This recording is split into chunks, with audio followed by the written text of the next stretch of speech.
Hey, what's up, everybody? True Boxing here. Thank you for coming back to Get Hit with the Truth. This is my fourth episode of the podcast.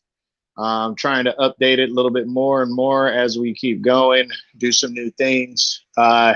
Little late getting on tonight. Sorry, I know I told you guys between 8 and 9 o'clock my time, but I was still able to get to it today. So I'm going to keep updating you guys on dates and times. We'll discuss results that happen, especially Pacquiao and Ugas. And then we're going to get into a lot of boxing news for the remainder of the year, just rumors and fight announcements, all big names for the most part. And then we're going to discuss the Anthony Joshua, Alexander Usyk heavyweight showdown for the unified title taking place next Saturday, the 25th. And I'll get into Teofimo Lopez and George Kambosos Jr. also, which is Monday, October 4th. And I'll give my predictions and everything on that. So let's kick it off with the Yordenis Ugas huge victory over Manny Pacquiao. That was surprising, but at the same time, it wasn't the biggest shock to me because Ugas is a very crafty, good boxer. He's got a good jab, and he's been beating fighters. A lot of people still think he beat Shakur Porter back in 2019. He dominated Omar Figueroa Jr., and I thought he had a solid shot at beating Pacquiao, and he used his jab and really picked him apart and got a clean unanimous decision, one of the few that's ever beaten Pacquiao clean. So, there's been a lot since then about what he's going to do next. Well, the WBA surprisingly has announced a 4-man box-off where Ugas would fight Stanionis next, and then Jamal James fights some Russian fighter, and the winners face each other in March. I'm a little disappointed by that, but that might be an indication that Pacquiao's not seeking a rematch with Ugas. They had originally said that if Pacquiao wanted a rematch, it could take place in January. But now Pacquiao has accepted the nomination of his party to run for the president of the Philippines in 2022. So I don't know if that means Pacquiao's done with boxing. He might have given the WBA some kind of indication that he wasn't going to be returning in January. And now Ugas is going in a different direction. But that kind of sucks too, because I know a lot of people, if Pacquiao wasn't going to be fighting Ugas, that they wanted to see Ugas against Errol Spence Jr. to unify belts. I'm one of those people.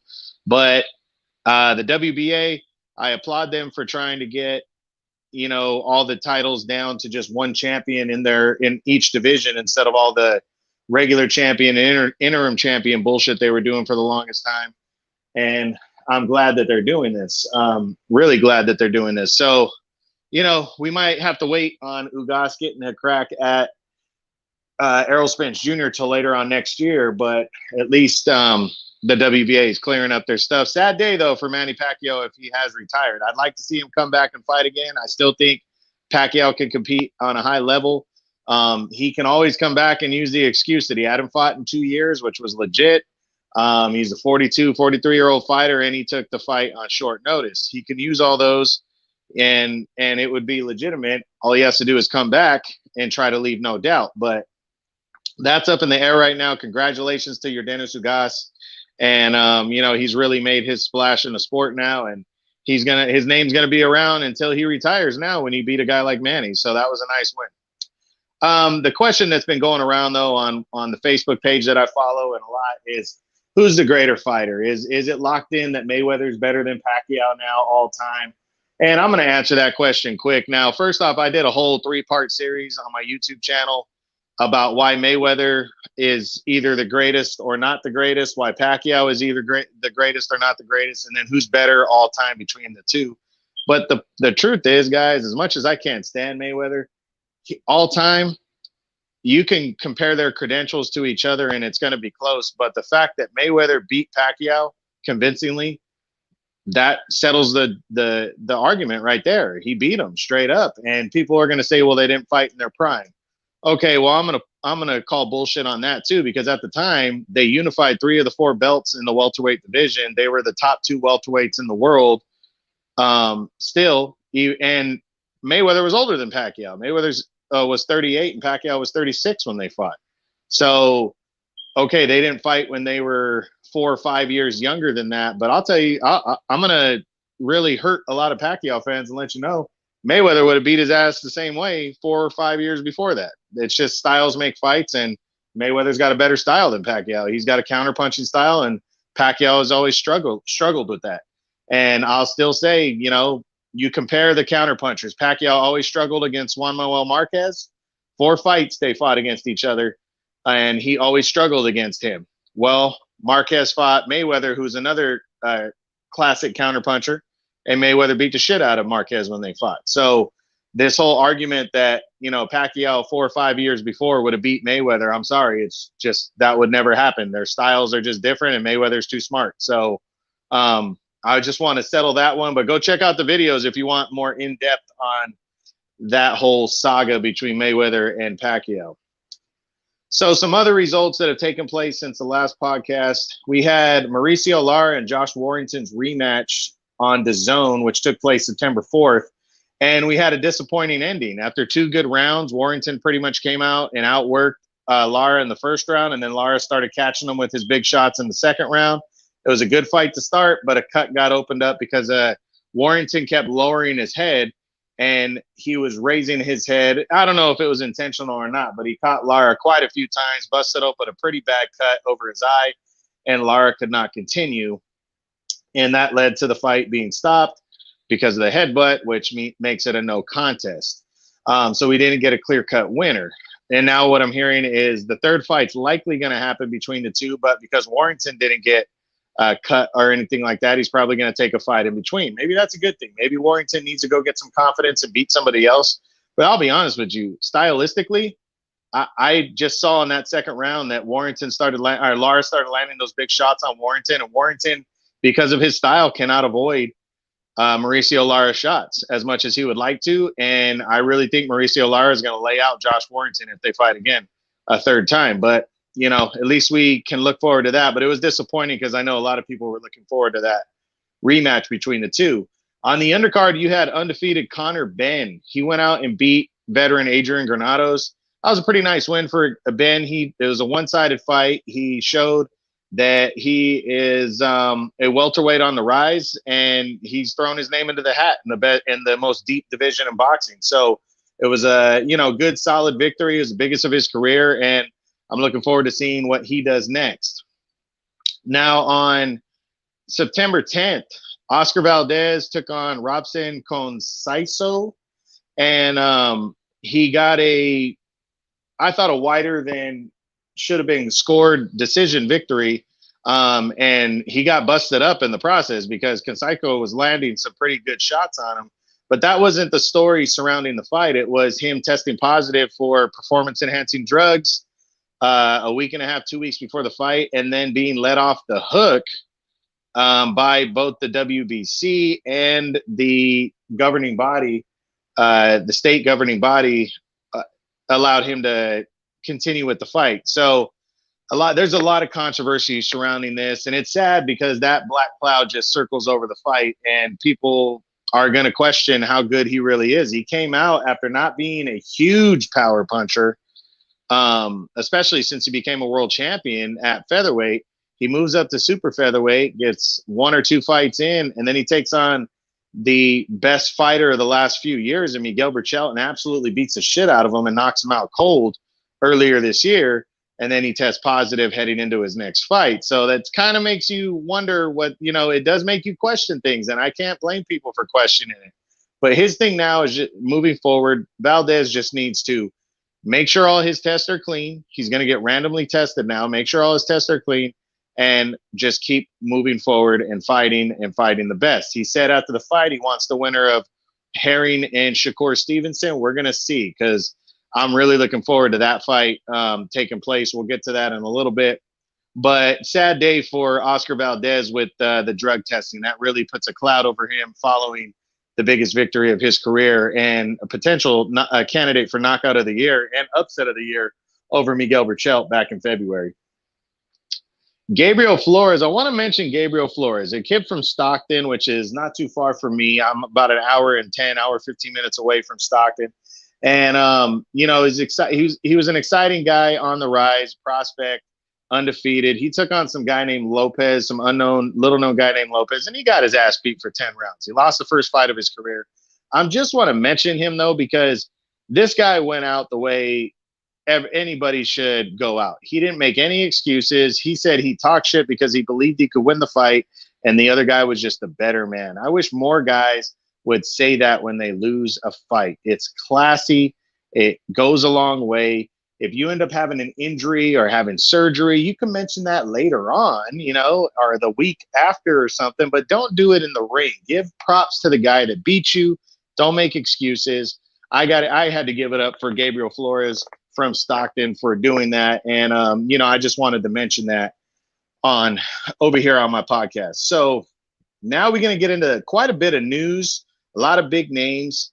Want to start off with just some fight announcements. Now, I purposely did this episode to build up for Anthony Joshua and Alexander Usyk with enough time for people to listen to it. But also, I was excited because the biggest fight prior to me doing this podcast was supposed to be the unification bout between Stephen Fulton Jr. and Brandon Figueroa at 122 pounds. Well, Figueroa caught COVID. He had to postpone the fight. Their fight has been rescheduled Saturday, November 27th on Showtime. You're going to see Figueroa and Stephen Fulton Jr. to unify belts, both undefeated champions. The winner is going to be number 1 or 2 in the division for sure, next to Marajan Akhmadaliev. So a big way to close out the year right here. Can't wait to see that fight Saturday, November 27th on Showtime. We'll get to that, predictions and all that stuff once that fight gets closer. Next, some more news. Emmanuel Navarrete, the WBO featherweight champion at 126 pounds. His fight is good to go for Friday, October 15th. It's actually my son's birthday. We're going to see Navarrete and Joet Gonzalez for the WBO featherweight belt at 126. Now, don't sleep on this fight thinking that Navarrete is going to blitz through another guy, especially since if you only know Joet Gonzalez from his loss to Shakur Stevenson. Shakur Stevenson is on another level in terms of talent, and he dominated Joet Gonzalez, yes, by a decision, but that's the only loss of Gonzalez's career, and he is a very good fighter. So I hope people are not sleeping on this fight. I think he's got a good shot against Navarrete. I'm really looking forward to that fight on October 15th. That's going to be on ESPN for the 126-pound featherweight title. Now, I just mentioned Shakur Stevenson. It's been confirmed Saturday, October 23rd on ESPN, main eventing that card, Jamel Herring and Shakur Stevenson, mandatory title fight for the WBO 130-pound super featherweight championship. Big-time fight right here. This is by far Stevenson's biggest test. It's also Jamel Herring's biggest test. He's a veteran. He's a good, slick southpaw, but Stevenson's a young, undefeated, just phenom. This kid has all the talent in the world. I believe he has the tools to be the pound-for-pound best fighter in the world in the next 5 to 10 years. He's very good. Can't wait to see this fight right here. He has an opportunity to become a 2-division world champion. We'll get more into that in a podcast, building into that fight, but I can't wait to see this one on Saturday, October 23rd on ESPN. Now, some more news. You have, looks like Vasily Lomachenko and Richard Comey, the former champ, are going to collide on Saturday, December 11th on ESPN. Now, I like the fight. I like the announcement of this one. I really am going to get into it in a minute about Loma and Teofimo Lopez, but I like the matchup. Comey's still a top 10 fighter. He's a former champion. I really think that loss to Lopez, it's not that it was a fluke. It's just the way it ended. It was very surprising. I think he just got caught, Richard Comey did. But Lopez has come out and said that Lomachenko is fighting his leftovers and that he does not need a rematch with Vasily Lomachenko. And I don't know why he's saying that, because he said he wasn't going to give him a rematch. Then he said he was going to give that was the plan for their next fight. I don't know if that's still the plan or not for Bob Arum, but I'm going to tell you right now, he's not going to make much more money. And he's not going to have an easier big money fight than a rematch with Lomachenko right now. I mean, yeah, there's talks of Gervonta Davis, and I'll get to that in a few minutes. But Teofimo Lopez is stupid if he doesn't fight Vasily Lomachenko again. They should fight. Their first fight was close, and Lopez needs to give him a rematch. And just for any other reason that it's going to be the biggest fight of his career by far, and he's going to make the most money in a rematch. The first time they took pay cuts, they fought on regular ESPN. Bob Arum's going to make sure the money's right and the money's there. They'll fight on pay-per-view. It's a huge fight, a huge rematch. So if for some reason Lopez doesn't get another big name opponent after George Kambosos and Lomachenko fights Comey, why not fight each other again in the first part of next year? I think Lopez, he's stupid if he doesn't fight Lomachenko. And if he really doesn't fight him, he's scared. It's not just stupid, it's scared. Because I think he knows, and a lot of people know, that Lomachenko will beat him in the rematch. But we'll see. Now, Lopez is still on this next subject, as we found out that Gervonta Tank Davis, his next fight date is to be announced soon, and it's likely going to be Rolando Rolly Romero, who's an undefeated lightweight, also on the rise. I believe he was the interim champion in the WBA, and in the WBA's efforts to get down to one champion per weight class, a lot of people are thinking that Davis, who gave up his 130-pound super title and is still the regular champ at 135 and 140, the WBA is requiring him to make a choice whether he wants to fight at 135 or 140 and hold on to that belt and then go after the super champion after that. I believe strongly that Tank Davis is going to fight at 135. That's the fight. That's the weight class he wants to fight at. I think it's likely he'll fight Romero. And then after that, Teofimo Lopez is the WBA super champion. That's the fight that makes sense. And the best way to get guys to cross the street is to have a mandatory title fight. Now, that's not to say that Floyd Mayweather would be down to have his boy fight Teofimo Lopez next, but I say it's the best option for both guys unless they have something big lined up other than that. But I really think it's two young, undefeated fighters going at it. They both got big names right now, definitely both two of the top 12 most must-see fighters in the whole sport. So why not go at it with each other and see who the man is instead of fighting lesser competition? But we'll see what happens. But I'm hoping that if Lopez doesn't decide to fight Lomachenko next, that he will take on Gervonta Davis because it's a mandatory fight. But we'll see. All right, next up, Josh Taylor, the undisputed 140-pound junior welterweight champion, announced that he is going to make a mandatory defense against undefeated Jack Catterall. Catterall stepped aside to allow Jose Ramirez and Josh Taylor to go down for the undisputed title back in May. He wants his title shot, and Josh Taylor is coming home to fight him. He's going to Glasgow, Scotland. They're going to go at it there. Taylor is hoping that leads to bigger things like the showdown with Terrence Crawford at some point or something like that. But I really think it's a good thing. It's going to draw a lot of attention to Taylor in his home country. He can defend his whole undisputed world title and then make his official announcement after he, kind of looks at his opponent selection and all that stuff after and sees if Terrence Crawford is still interested. If he's not, maybe he could stay at 140, give up one or two belts and keep defending and fighting the best at that weight class. So good opponent here. It should be, a good night for Josh Taylor. And that's Saturday, December 18th. And that is likely going to be on ESPN.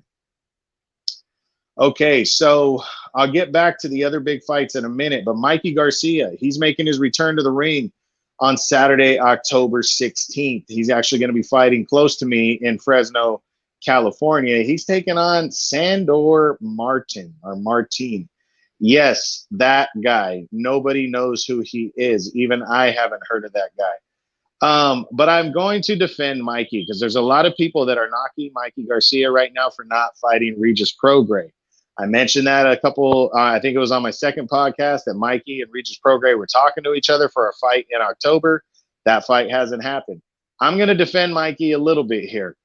I don't, I don't blame him if he's coming back against Martin and taking on a tune-up bout as a prelude to a fight with Prograis or somebody just as big or bigger. Because people have to be realistic. Mikey, since the loss to Errol Spence Jr., he has fought only once. He came back against Jesse Vargas last year. That was 11 months off, and beat him in a tough, close fight. And since then, he hasn't fought at all. It's been a year. It's been almost 20 months by the time he gets into the ring with Sandor Martin. So I think he's coming back, shake off some rust, get a win, and then see what he can do in 2022 and see who he can line himself up against. Because remember, Mikey was waiting around for a long time for the Manny Pacquiao showdown. So Mikey Garcia, Sandor Martin, October 16th on DAZN. Some more news. Erislandy Lara. He had the option with the WBA reducing titles. He had the 154-pound and 160-pound regular championships. That's junior middleweight and middleweight. He was champ in both weight classes of those belts. They made him choose. Surprisingly, Erislandy Lara chose middleweight, where there's not as many PBC fighters. I was really surprised by that. I thought he would line himself up for a possible showdown with Jermell Charlo at 154, because that's where he's fought his whole career. But he has decided to stay at middleweight and defend that belt, or try to unify that belt with the super champion Ryota Murata. Now, we don't know if that fight is exactly happening next for Lara against Murata, because Murata has been linked to a possible unification showdown against IBF champ and future Hall of Famer Triple G Gennady Golovkin. I've been hearing that fight's going to take place on New Year's Eve of this year. That's a big Japanese Boxing Day is New Year's Eve. And I think that's a huge, huge fight right there for Murata and Triple G to win 2 of the 4 belts in the division. And then Lara would be the next guy, next in line to fight the winner of those 2. So that's huge. But does Lara, I haven't heard from the WBA if Lara and Ryota Murata are going to have to fight each other first. So that's just something to keep your eye on, because it involves Triple G. And that's a pretty good showdown right there, Lara and Murata anyway. So we'll see. Jaime Munguia, also middleweight contender, undefeated. He's likely going to be fighting Gabriel Rosado. Now, there was talks that he was going to fight in a final eliminator against Sergey Derevyanchenko for the WBC, and the winner would fight Jermall Charlo. I was really hoping that was going to be the case. I think Derevyanchenko is a better opponent, even though Rosado is coming off of a couple solid performances in his last fight. He had a controversial, ugly split decision loss to Daniel Jacobs last November. Then he came back and knocked out Bektemir Melikuziev, knocked him out cold in the 3rd round with a wicked punch on the Munguia undercard. But he's still, I don't think anybody's really going to expect him, unless he pulls off a major upset, which is possible, to beat Munguia. But Munguia, we're trying to see if he's good enough. And right now, Sergey Derevyanchenko is kind of the gatekeeper. After his loss to Charlo, he'd be a perfect test for Munguia to see if he's ready for the big boys at 160. So, but Rosado is still a durable opponent. That still should be exciting. I heard it's going to be late October. Now, David Benavidez, Jose Uzcategui, WBC final eliminator at 168. That has been rescheduled. Remember, I believe it was Benavidez tested positive for COVID. And I believe the rescheduled fight is November 13th. Hey, what up, man? How you doing, bro? Yeah, I'm doing good. This is coming along, the podcast coming along, man. Thanks for jumping on right now. Bring up anything you want to talk about, man. I'll answer the question. I'm going to keep rolling through my list, but anything you want to talk about, just ask and I'll answer it. All right. So again, that's Saturday, November 13th. We're going to see Benavidez and Uzcategui, and that's a big fight. If Benavidez wins that fight, he's mandatory to the winner of Canelo and Plant. So, and a lot of people have been calling for Benavidez and Plant to unify belts for the last few years. But I think there's many people that think Benavidez might be the only guy that's good enough to compete with Canelo. At his best, I agree. So we go on to the next one. Joe Smith Jr., the light heavyweight champion. He's going to be fighting Salamov on October 30th, day before Halloween. He's taking him on in a light heavyweight title fight. I heard that's a mandatory fight, but if Joe Smith Jr. gets by Salamov, I'm hearing that he's going to fight Daniel Jacobs after that. So that means Jacobs would be moving all the way up to 175 to take him on. And Joe Smith Jr. is not a stupid guy. He needs to keep fighting and fighting names if he cannot unify belts. But that's a big deal right there. And I hope I'm looking forward to Joe Smith against Salamov first on October 30th. See how Smith looks after that tough fight that he had with God, I'm drawing a blank on the guy's name. When he fought for the title back in April. All right, Artur Beterbiev, the unified light heavyweight champion. He is going to purse bid with Marcus Brown for September 26th. That's an interesting matchup right there if that fight gets made. The PBC and Top Rank are discussing the fight right now. So look for that fight to possibly get made, and at least we might know when that fight could happen heading into the end of the year. And I think it's a good matchup between two top 10 light heavyweights. Artur Beterbiev, most people have him at number 1. I have him at number 2, but it's close. So I'm looking forward to that. Also, cruiserweight champ, World Boxing Super Series winner, Maris Bradis announced his next fight. He is staying at 200 pounds cruiserweight. October 16th, he'll be fighting Arthur Mann. Just staying busy for the time being. He's staying at cruiserweight. Some heavyweight news. Dillian White has signed on October 30th on DAZN. He's taking on Otto Wallen. And I'm a little surprised by his opponent selection. I'm not surprised, but I am surprised. You know, Dillian White, while he's waited around for a title shot, this guy has been fighting risky fights against top-tier competition, waiting around for one of the big guys to fight him and defend the title against him. Otto Wallen is a good, solid southpaw boxer, though, and I think stylistically it could be a bad matchup for Dillian White. But you know what? Dillian White doesn't care. He just keeps grinding, keeps fighting top 10 guys, trying to get one of these guys to get in the ring with him. If he's successful on October 30th, there's been some talk that Tyson Fury wants to fight him in December. I doubt the fight takes place in December, but Tyson Fury says if he blasts through a Deontay Wilder in their third fight, that Tyson wants to fight Dillian White. And I think that'd be great for Dillian White to finally get his title shot. You know, I hope it happens. I hope the WBC orders that fight, because now I'm hearing that Anthony Joshua, even if he beats Usyk, he's going to be tied to a bunch of mandatory defenses next year. So if we cannot see right away, or they got to give up belts between Fury and Joshua to fight each other, and we do see that fight, it's not going to be for Undisputed unless they want to wait around for Undisputed and go clear up all their mandatories. Well, I love Tyson Fury and Dillian White. So I'm looking forward to Dillian White and Otto Wallen, though. I don't think it's a guarantee. It's Saturday, October 30th on DAZN. That's going to be a big fight, so make sure you're paying attention. More news. Joseph Parker, Derek Chisora have signed on for their rematch on DAZN Saturday, December 18th. Remember, these guys fought originally earlier this year, and surprisingly, it was a split decision win for Joseph Parker. I thought he'd outbox Chisora by more and beat him by a wider score. Maybe he will in the rematch, but the first fight was very close, and I'm looking forward to seeing the rematch after that first fight, because it was very close and it was a very good fight.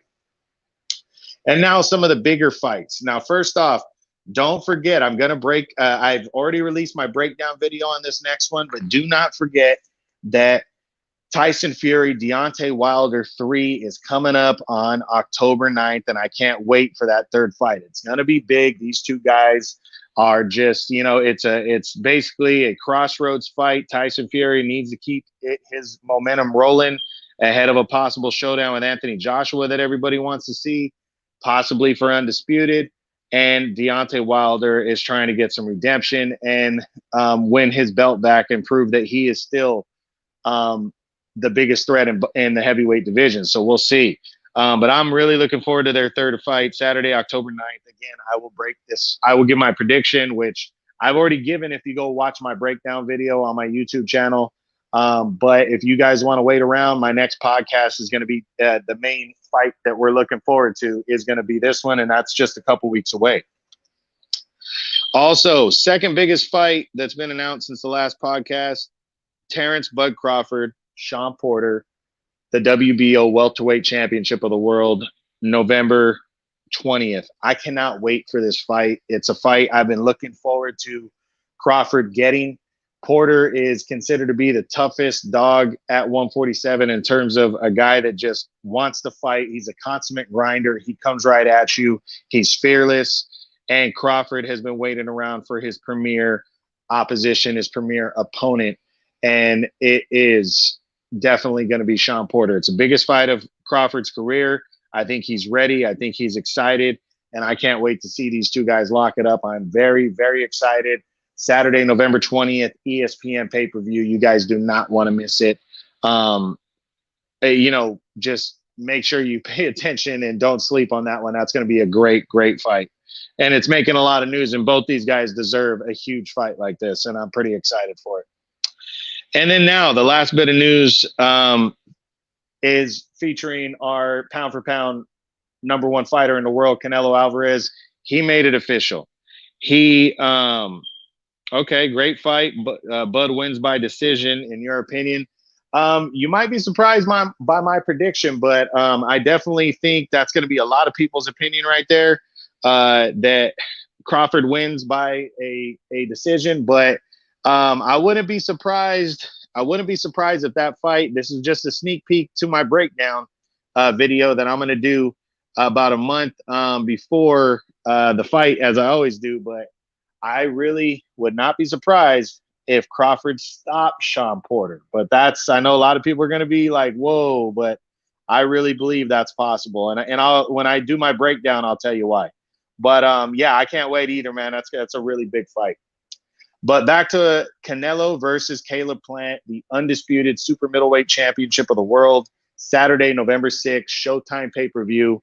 This is a big one. I mean, we're going to decide only the 7th undisputed world champion of the 4-belt era. These guys are bringing all their 4 belts together. Caleb Plant has his payday, $10 million. And now he's going to face off against Canelo, who's getting his biggest payday of his career at around $40 million for this fight. Big, big fight right here for both guys. It's for legacy. Canelo wants to be the first undisputed Mexican champion ever. And I think he can do it. Caleb Plant, talented boxer, wants to make a name for himself. He's talking a lot of shit, and we're going to see if Canelo can shut his mouth and what goes on. But I'll definitely be breaking that fight down a little bit more as we get closer. And but I'm really looking forward to it. Again, Saturday, November 6th on Showtime pay-per-view. Now we're going to close it out with getting into the schedule that is coming up, highlighted by the fight next Saturday, the 25th, on DAZN for the unified heavyweight title, Anthony Joshua against Alexander Usyk. Joshua, the unified champ, 2-time champ now. He's fought in about, I want to say it's 10 to 12 consecutive heavyweight title fights, taking on Usyk, who is the undefeated and a former undisputed cruiserweight champion of the world. Remember, Usyk won that whole first season, that whole tournament, dominated all his opponents except for Maris Bradis, who is the season 2 winner. But he beat everybody and became the undisputed cruiserweight champion. He was only the 4th man in the 4-belt era to become an undisputed champ. And now he's getting his crack with Joshua. And guys, don't sleep on this heavyweight title fight, because I was very surprised. I knew these guys worldwide are big names, so even if you don't know them in the United States as much, but I really was taken aback on my YouTube channel, because the highest viewed video I had prior to this was Canelo and Saunders, that breakdown video back in May, or late April, May. I got about 1,300 views on that, and I was proud of that. Prior to that, it was Lopez and Lomachenko from last year, which is about 1,200.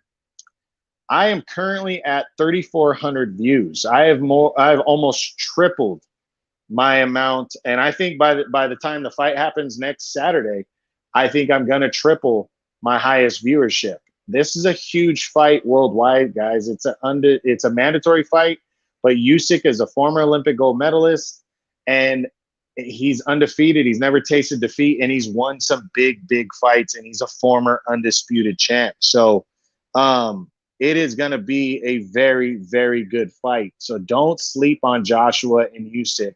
Saturday, the 25th on the Zone. To be honest, I'm going to be at my cousin's wedding probably by the time the main event starts. So I'm going to have to be pulling my phone out and kind of watching it, watching the fight too.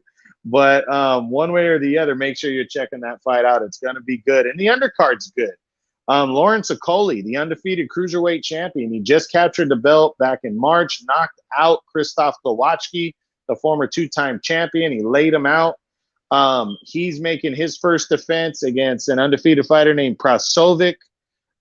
He should get a win on that card. I got him winning by a stoppage in the middle of the later rounds.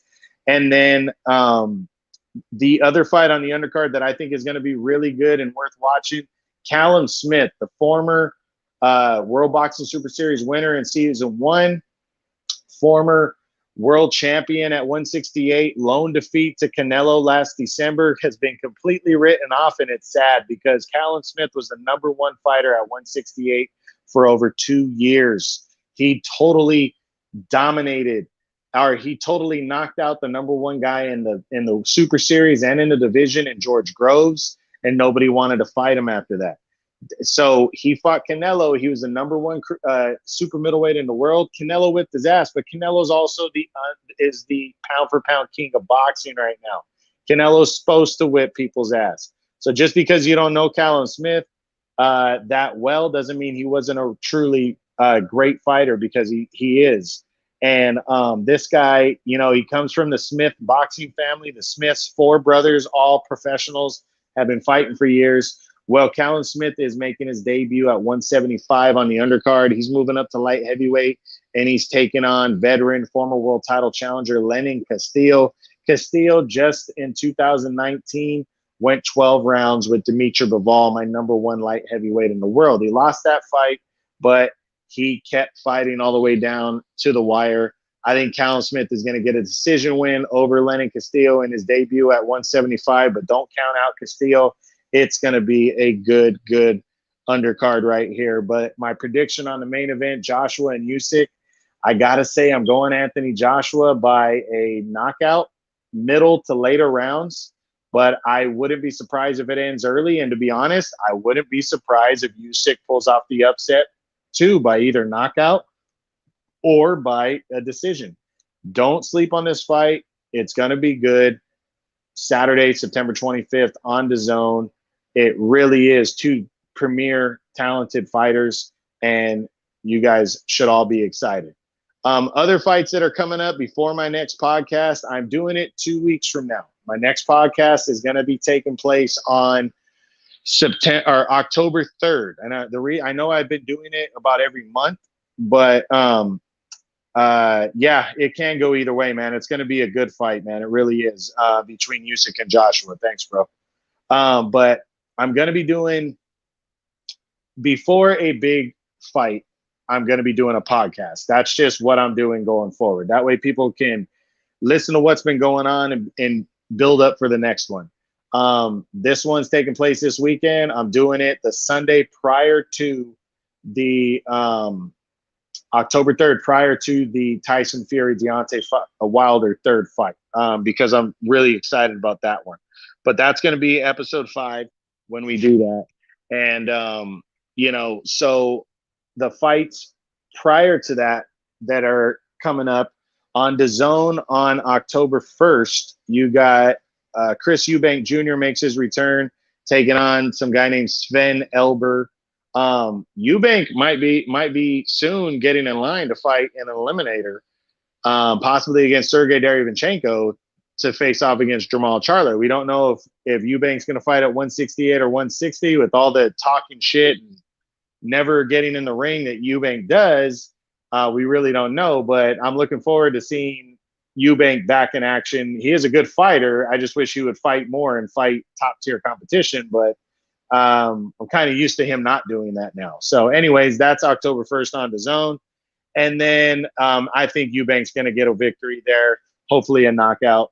And then October 5th on Triller pay-per-view, you got Teofimo Lopez against George Kambosos. Now, or it's actually October 4th. I'm sorry about that. That's a Monday night on Triller pay-per-view. that Lopez is fighting Kambosos. Now, I personally am not going to order that fight.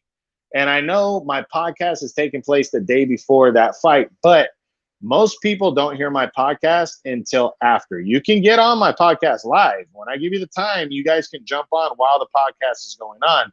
But most people listen to my podcast after. So by the time you hear my 5th podcast, I'm not giving my prediction then. I'm giving it now because that fight will have ended by that point. So my prediction on the Lopez and Kambosos showdown that's taking place on October 4th is I am going with Teofimo Lopez by knockout. I think he's going to dominate Kambosos. Kambosos, I know some guys have been coming through, a lot of people from Australia saying that he's got a way better shot than people are giving him credit for. I'm sorry, guys. I look at who you fight.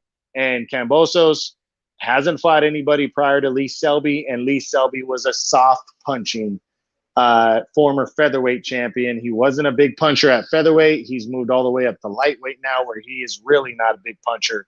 And outside of a knockdown by Kambosos, I thought Selby beat Kambosos last year when they fought. It was close, but I personally gave it to Selby myself. But Kambosos is in this position. He better hope that Teofimo Lopez is overlooking him. I think that's the only chance he has against Lopez, but we'll see if he can prove me wrong. Saturday, October 4th, Triller pay-per-view. Again, it's not Saturday, Monday, October 4th, Triller pay-per-view. Again, personally, I don't think that Kambosos stands a chance in hell, but you never know. And one guy came on, Pratik. Pacquiao is the GOAT of GOATs. Well, I'm sorry, bud. He's just not. But, I mean, everybody's entitled to their opinion. But the facts are the facts. You can say 8-division world champion all you want and all his accomplishments. But the truth is he's lost a few fights, and Mayweather beat him straight up. He's not the greatest of all time, but neither is Mayweather. Muhammad Ali is the greatest of all time. And nobody can prove me wrong on that one. They just can't. That's a fact. So, Teofimo ducking that Loma smoke. He knows Loma had him figured out. Absolutely agree with you. So one thing I didn't agree with, one thing I do agree with you on, but I absolutely feel that Lopez is going to duck Loma as long as he can until Bob Arum slaps him in the fucking head and makes him fight Lomachenko because the money's there and he's the best guy he can fight. So totally agree with you. But I am wrapping it up, guys. So that's going to be it. Again, my next podcast is coming in a couple weeks. I'm going to try to shoot for Sundays for the most part. So let's say Sunday, October 3rd. I want to get the next one going around the same time, 8, 9 o'clock. It might come out a little bit after 9 like tonight was. But I'm trying to stick to a schedule. I will give you a heads up on it earlier that week, what we're going to discuss, and also when the date and all that stuff. I'll release a video on that. But go check out my Lopez and Kambosos breakdown, my Wilder and Fury 3 breakdown video. And if you get a chance, go check out Joshua and Usyk. That is my highest viewed video by far right now, and I'm very proud of it. And all right, man. Box fans, Loma gonna take that belt back. I agree. I'm a huge fan of Lomachenko. I think he's gonna get him. Mayweather ran from that Pacquiao rematch. I don't think he ran. I don't think Mayweather had to fight Pacquiao in a rematch, to be honest. He could have for the money if he wanted. To me, there was no point. He absolutely outboxed him and beat him. So, yeah, Pratik, I like some of the things you're saying, buddy, but you came on a little too late, and I'm about to close up shop. So we can go back and forth. Keep commenting, though. I appreciate the feedback. And I will see you guys next time. So remember, don't forget, next Saturday on the Zone, Joshua Usyk, huge fight, huge undercard. Can't wait to see it. And I hope you guys enjoyed this. I'm out. True Boxing. You've been hit with the truth.